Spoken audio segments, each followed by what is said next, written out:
This little boy came home from Sunday school or catechism class, and his father said to him, "What did you learn today?"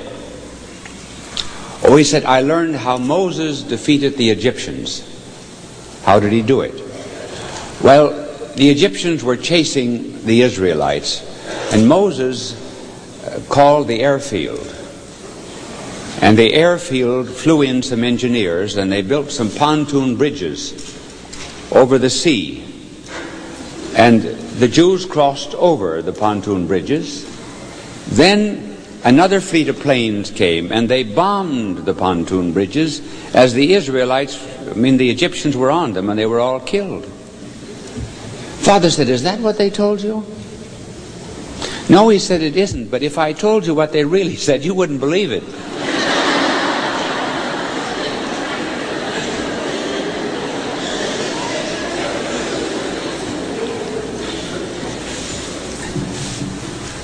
And for those that are 39, I must tell them a story too.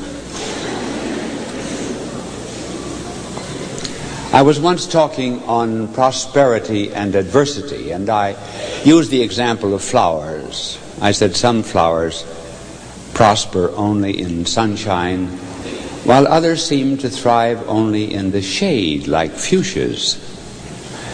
And afterwards, some woman came to me and she said, "That was a wonderful sermon. First time in my life I ever knew what was wrong with my fuchsias."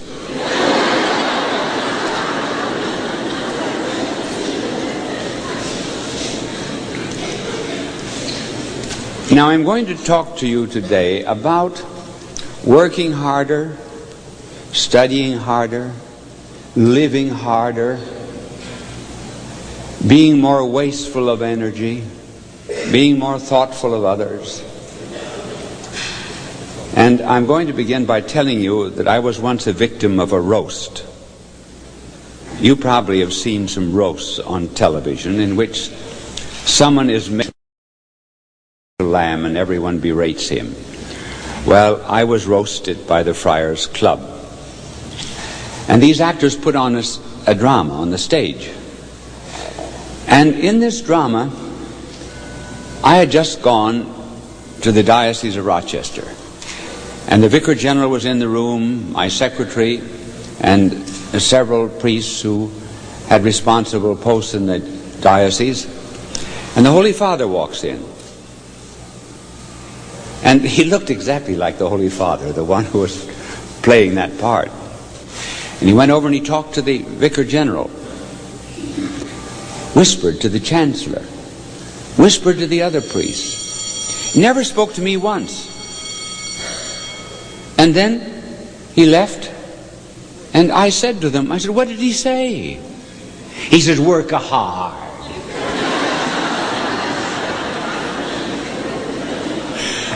Well, that's what I'm going to tell you. To work hard.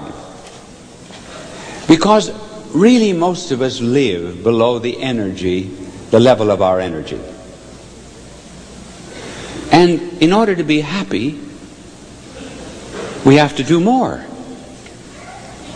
Now we can do more, spiritually and every other way, than we are doing, as is proven by hypnotism.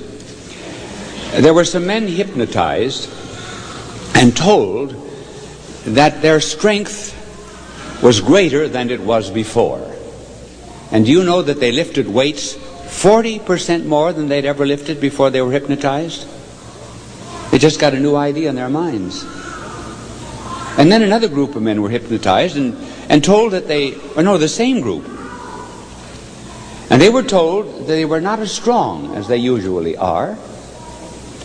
And the weights they lifted were 40 pounds less, 40% less. So you see how important it is to have in the mind an idea to do all that you can, to work to the limit of your ability. Our world is really suffering from indifference. Indifference is apathy, not caring. I wonder maybe if our Lord does not suffer more from our indifference than he did from the crucifixion. There was a poet of World War I by the name of Studdert Kennedy, who gave us a poem in which he compared our Lord coming to Calvary and coming to the modern city of Birmingham in England. And this is what he wrote. And when Jesus came to Golgotha, they nailed him on a tree. They crowned him with a crown of thorns. Red were his wounds and deep. For those were crude and cruel days, and human flesh was cheap. When Jesus came to Birmingham, they only passed him by. They would not hurt a hair of him. They only let him die. For men had grown more tender. They would not give him pain. They only just passed down the street and left him in the rain. And so it rained. The winter rain that drenched him through and through. And when all the crowds had left the street, then Jesus crouched against a wall and sighed for Calvary. In other words, he found the cruelty of Calvary more acceptable than our indifference. I'm going to plead with you, therefore, not to be bored in life. The reason we're bored is because we don't love anything. When you girls get older, you're engaged, the man that you're engaged to will do anything for you. Why? Because he loves you. There was a Chicago florist that advertised, "Does your husband still send you flowers?" And they had to stop. The husband protested. Well, there was a reason for not sending flowers after they were married. That's very obvious.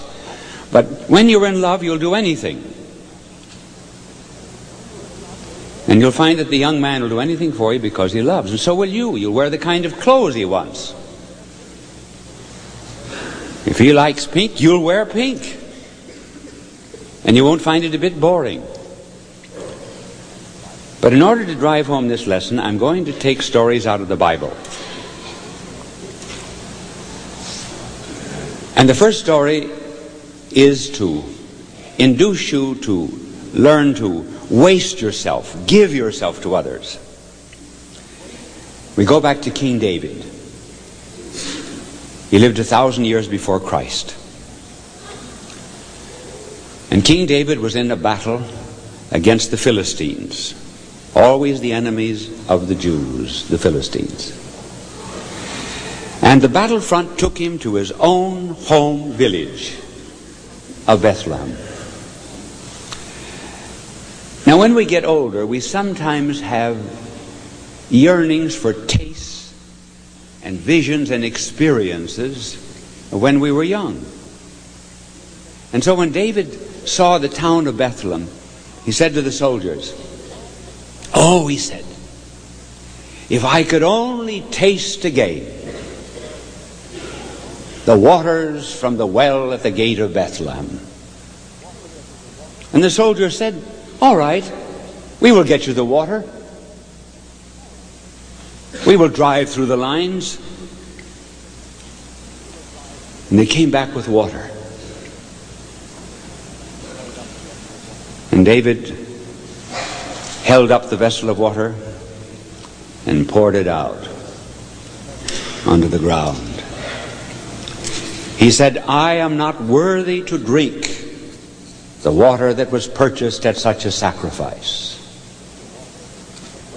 He wasted it. Wasted it in the sense that if he drank it, he would not now be remembered, and I would not be telling you that story. When we save certain things for ourselves, we spoil them. When we, for example, save our flesh, use it only for our own pleasure, then it becomes lust. We save money, it becomes avarice. We save knowledge and not use it to train others. It turns into pride. And so David poured out the water as a lesson that sometimes we have to waste the things of life in order to be remembered.